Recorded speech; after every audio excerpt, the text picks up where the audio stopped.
Salut à toi l'apprenti guitariste, j'espère que tu vas bien et bienvenue dans cette nouvelle vidéo où je vais te montrer et t'apprendre par conséquent les notes de musique. Tu sais, c'est les Do, Ré, Mi, Fa, Sol, La, Si. Ça peut paraître super simple comme ça, mais tu vas voir, il y a d'autres choses à apprendre et qui sont super intéressantes et qui sont surtout super importantes. Mais avant de voir tout ça, générique.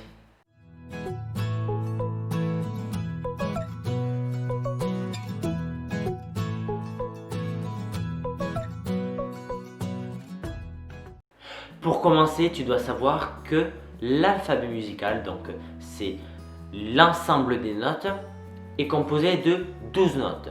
Il y a 7 notes naturelles et il y en a 5 qui sont altérées, donc qui ont subi une altération.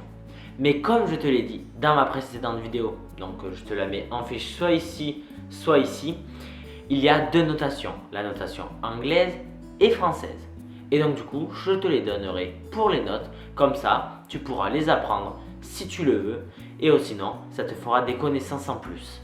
Donc du coup, nous allons commencer par les notes naturelles, donc c'est les plus simples, c'est celles que tu as déjà entendues, j'en suis sûr, un jour, c'est les plus simples à retenir. Et donc du coup, c'est ce que je te disais au début de la vidéo, c'est celles qui donnent Do, Ré, Mi, Fa, Sol, La, Si.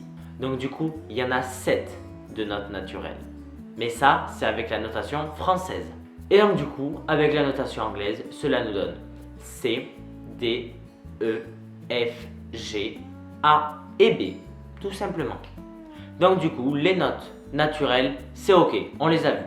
Maintenant, on passe aux notes altérées.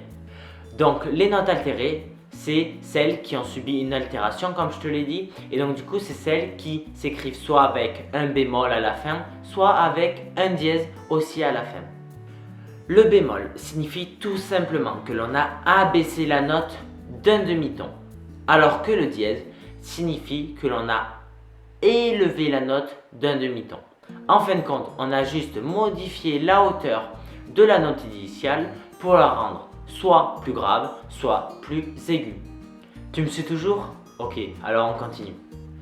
Ne t'inquiète pas, si tu ne comprends pas les notes altérées, si tu ne comprends pas d'où ça vient, ce n'est pas grave, tu peux quand même continuer la vidéo. Je t'en ferai une plus tard si tu le souhaites et dis-le moi en commentaire si tu le souhaites.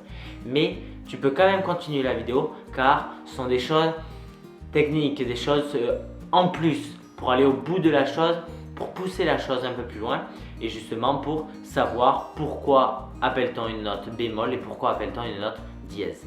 On passe du coup à la suite. Donc du coup, les notes altérées avec la notation française sont Si bémol, La bémol, Sol bémol, Mi bémol et Ré bémol. Alors qu'avec la notation anglaise, cela nous donne B bémol, A bémol, G bémol, E bémol et D bémol. Et donc du coup, pour les notes altérées avec le dièse, cela nous donne, avec la notation française, Do dièse, Ré dièse, Fa dièse, Sol dièse, La dièse. Alors qu'avec la notation anglaise, cela nous donne C dièse, D dièse, F dièse, G dièse et A dièse. Tu l'as sans doute remarqué, mais en fait, les notes dièse et bémol sont les mêmes. C'est juste qu'elles s'écrivent d'une manière différente. Donc par exemple, un Sol bémol, c'est égal à un Fa dièse. Ils font le même son vu que c'est sur la même case. Donc du coup, ils ont juste un nom différent, mais c'est exactement la même chose. Donc soit tu utilises les bémols, soit tu utilises les dièses, à toi de voir. Voilà, j'espère que cette vidéo t'a plu et qu'elle a pu t'aider. Du coup, je te conseille de te poser quelques minutes après cette vidéo ou quand tu veux et essayer de comprendre tout ce que je viens de te dire. Aussi, remettre sur papier les tableaux que je t'ai donnés pour que ça soit plus visuel, pour que ça soit aussi plus concret pour toi et puis essayer de comprendre tout ça. Et si déjà tu as compris ça, et bien après ça sera nickel. Donc du coup, la prochaine vidéo, ça sera une suite de celle-ci. Dans cette vidéo, je t'ai appris les notes de musique et dans la prochaine vidéo, je te montrerai l'organisation de ton manche. Voir où ces notes de musique se placent sur ton manche. Et tu vas voir, ça va être super parce que ça, c'est déjà la base de la guitare.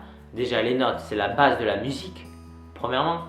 Mais pour le manche, savoir où se place telle note à tel endroit, sur telle case, c'est déjà la base de la guitare. Et si tu ne sais pas ça, alors ça ne sert à rien de commencer la guitare. L'apprentissage de la guitare, ce n'est pas un sprint, c'est un marathon. Donc, ne brûlons pas les étapes et apprenons les choses comme il faut et surtout dans l'ordre. Donc du coup, n'hésite pas à t'abonner juste ici et ainsi devenir un authentique apprenti guitariste. Sur ce, je te dis à la prochaine. Et d'ici là, prends soin de toi et de ta famille et surtout, joue de la guitare. Bye!